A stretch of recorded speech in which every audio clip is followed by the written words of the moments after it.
24장 23절에서 마지막 34절 말씀입니다. 이것도 지혜로운 자들의 말씀이라 재판할 때에 낯을 보아주는 것이 옳지 못하니라. 악인에게 내가 옳다 하는 자는 백성에게 저주를 받을 것이요 국민에게 미움을 받으려니와 오직 그를 견책하는 자는 기쁨을 얻을 것이요 또 좋은 복을 받으리라. 적당한 말로 대답함은 입맞춤과 같으니라. 내 일을 밖에서 다스리며 너를 위하여 밭에서 준비하고 그 후에 내 집을 세울지니라. 너는 까닭 없이 내 이웃을 쳐서 증인이 되지 말며 내 입술로 속이지 말지니라. 너는 그가 내게 행함같이 나도 그에게 행하여 그가 행한 대로 그 사람에게 갚겠다 말하지 말지니라. 내가 게으른 자의 밭과 지혜 없는 자의 포도원을 지나며 본즉 가시덤불이 그 전부에 퍼졌으며 그 지면이 거친 풀로 덮였고 돌담이 무너져 있기로 내가 보고 생각이 깊었고 내가 보고 훈계를 받았노라. 내가 좀 더 자자 좀 더 졸자 손을 모으고 좀 더 누워 있자 하니 내 빈궁이 강도같이 오며 내 곤핍이 군사같이 이르리라. 아멘. 오늘도 우리 새벽을 깨우며 하나님 앞에 나가는 우리 성도들을 축복합니다. 또 이 시간에 온라인에 이름을 올려놓고 함께 기도하는 성도들도 함께 축복합니다. 오늘 본문에 보면 우선 재판의 자리에서 판결하는 사람들은 악인들의 악을 악으로 죄로 규정해야 한다고 말씀하고 있습니다. 내가 아는 사람이라고 해서 나와 친한 사람이라고 해서 돈이 많다고 해서 같은 고향 사람이라고 해서 동문이라고 해서 낯을 보아주는 일이 있다면 그것은 국민들을 분노하게 하는 일입니다. 판결은 공정해야 합니다. 정의와 공평한 판결은 사람들에게 기쁨을 주고 그 사회에 복을 가져옵니다. 그 이유는 이것이 하나님의 창조 질서를 따르는 일이기 때문에 그렇습니다. 하나님께서 이 세상을 다스리실 때 두 가지 중요한 원리가 있는데요. 하나는 정의입니다. 또 하나는 사랑입니다. 정의와 사랑 이 두 가지를 가지고 하나님께서 세상을 다스리시는데 분명히 악한 일을 한 것에 대해서는 악한 것을 악하다고 이야기를 하고 그렇게 판결을 내리는 것 이것이 하나님의 다스리심에 참여하고 또 그 다스림을 드러내는 일이 되는 것입니다.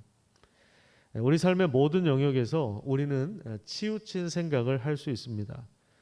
사람을 객관적으로 보기보다는 있는 그대로 보기보다는 우리 편, 우리 사람, 나와 친한 사람 이런 식으로 연결고리를 생각하는데 사실 참된 지혜는 옳은 것을 옳다고 말하며 또 잘못된 것을 잘못됐다고 말하는 데서 나옵니다. 그리고 26절에 보면요. 적당한 말로 대답함은 입맞춤과 같다고 했는데 적당한 말이라고 하는 것은 정직한 말을 말합니다. 그리고 경우에 합당한 말을 이야기하는 것입니다. 또 27절 말씀은 집을 세우는 일에 대한 교훈을 주고 있습니다. 모든 일에는 우선순위가 있다는 것입니다. 충분히 검토하고 준비한 다음에 우리는 집을 세울 수 있습니다. 예를 들어서 집을 건축할 때 지질조사부터 시작해서 모든 종류의 검토를 다 한 다음에 목적에 맞는 설계, 그 다음에 또 우리가 가지고 있는 그 건축 예산 이것을 가지고 또 공정에 따라서 차근차근 기초공사부터 진행하는 것처럼 결혼을 하고 또 가정을 세우는 일도 이와 같이 준비하는 일이 필요합니다. 그렇지 않으면 나중에 모두에게 어려움을 본인들도 그렇지만 모두에게 어려움을 안겨주는 그런 결과를 낳는 것입니다. 27절에 보시면 내 일을 밖에서 다스리며 너를 위하여 밭에서 준비하고 그 후에야 내 집을 세워라. 이 부분이 모든 일에는 다 우선순위가 있고 그리고 준비하는 과정이 필요하다. 이런 교훈을 우리에게 주는 것입니다. 자, 이 부분은 게으름의 영역과도 연관성이 있습니다. 30절에 보면요. 게으른 자의 포도원에 가시덤불이 퍼지고 또 거친 풀로 덮이고 돌담이 무너져 있는 모습을 보았다고 합니다. 이것을 보면서 지혜자는 생각을 깊게 하면서 깨달음을 얻었습니다. 좀 더 자자, 좀 더 졸자, 좀 더 누워있자, 이런 주장들이 모이면 결국 가난과 멸망이 순식간에 찾아오는 것입니다. 몸의 게으름은 마음의 게으름, 생각의 게으름으로부터 시작됩니다. 생각의 게으름은 하나님의 지혜를 무시한 처사입니다. 그러니까 어떤 사람이 게으른 삶을 살아요. 그것은 몸이 게으른 거지만 따지고 보면 그 마음이 게으른 거예요. 생각이 게을러서 그런 결과가 나타나는 것인데, 그 생각이 게을르다고 하는 것은 하나님의 말씀 듣기를 귀찮아하고 거부하는 데서 나오는 것입니다.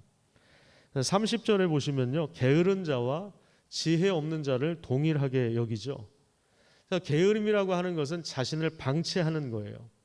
말씀의 지혜를 따라 주도적으로 살아가는 것이 아니라, 또한 우선순위에 따라서 인생을 설계하는 것이 아니라 세상의 유행과 또 흐름에 정신줄을 놓아버리는 삶을 말합니다.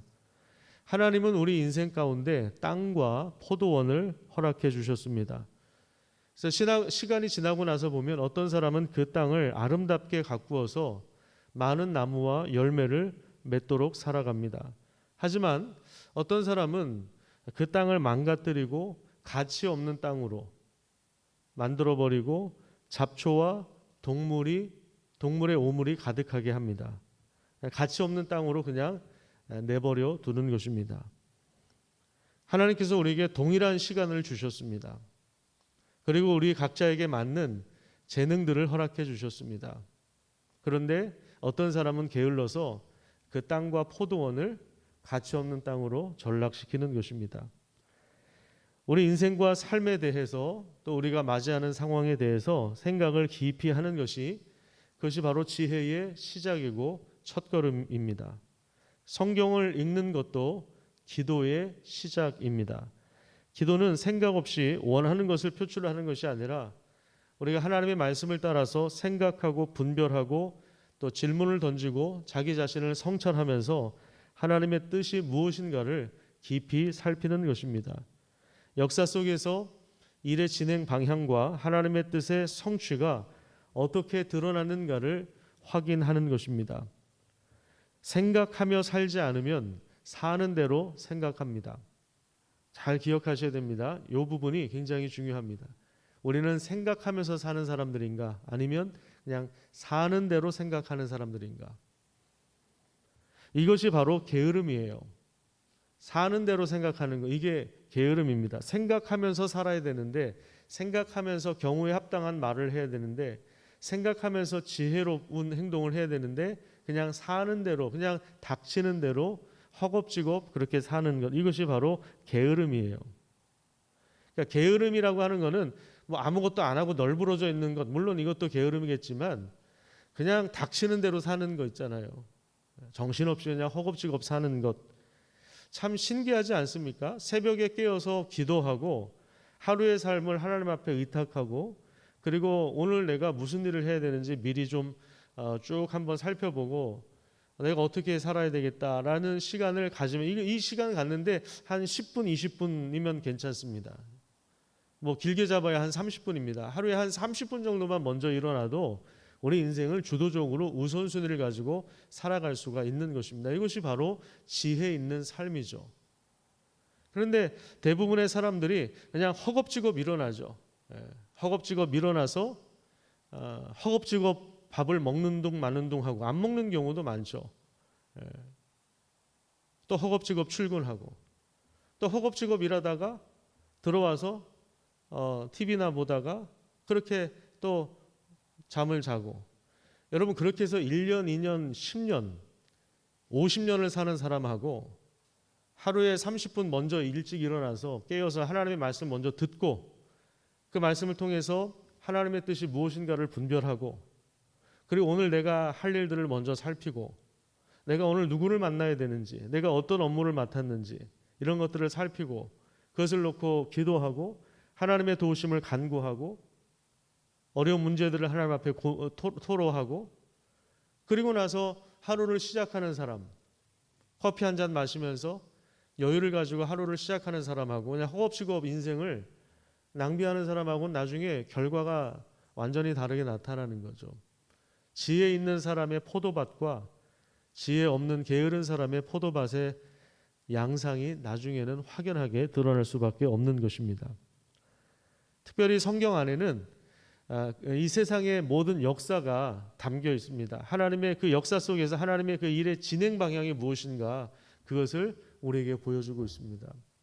그렇기 때문에 이 역사가 어떻게 흘러갈 것인가 그게 선명하게 드러나요. 성경을 많이 읽다 보면 그게 드러납니다. 그럼 내가 오늘 뭐 해야 되는가 이게 딱 나오거든요. 지혜의 말씀으로 생각을 단련하면서 하나님의 뜻을 추구하고 그 복된 길로 달려나가는 우리 성도님들이 되시기를 간절히 축복합니다. 또 나중에 이 영상을 통해서 같이 말씀을 나누고 기도하는 우리 성도들도 하나님께서 늘 함께 하여 주시기를 간절히 소망합니다. 기도하겠습니다.